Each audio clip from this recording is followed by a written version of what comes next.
Our son was denied a heart transplant because he had Down syndrome. Hey, you didn't sleep very long. Are you tricking me?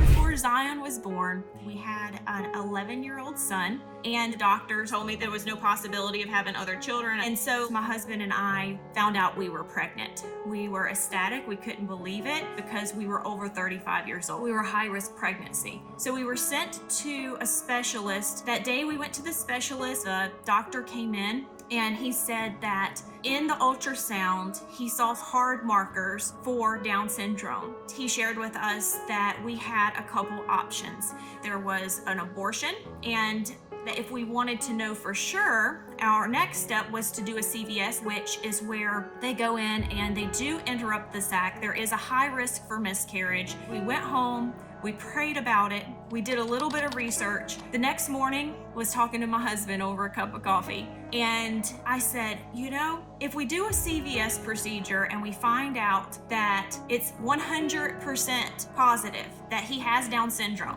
are we going to change anything that we're doing? And he said no. At that point, we made the decision to carry Zion to full term no matter what was ahead. At his 20-week anatomy scan, we learned that there was a big hole in the middle of Zion's heart. Again, the conversation came up about abortion. We told doctors that abortion was not an option for us. On June 15th, 2021, Zion was born. We got to snuggle him for just one short moment before he had to go to the NICU. We spent 40 days in the NICU trying to regulate his heart to be able to bring him home safely. Zion was able to come home until his surgery was scheduled. Those 6 weeks that we had at home were the best times of our lives. Zion had 5 open heart surgeries. There was a lot of complications, and they had him on life support. If he would not get accepted for a transplant, there was no more options left. I asked, with Zion having Down syndrome, is that going to be a disqualification? And I was told no. The qualifications are that his other organs are in working order. We had 3 options that do transplants in the state of Florida, but our first option told us that they had never done a successful heart transplant with someone that had Down syndrome. The second place came back and they said that they did not feel like their team was capable of doing a successful heart transplant. Their third option said after trying to determine what they could do, they just decided they could not waste a heart. At this point, I lost it, and I went berserk on everyone in that room, even though it wasn't their fault. I told them, how can you determine what is a waste of life? Nowhere in my mind did it resonate this was the end. And they said, our team has done everything that we could do.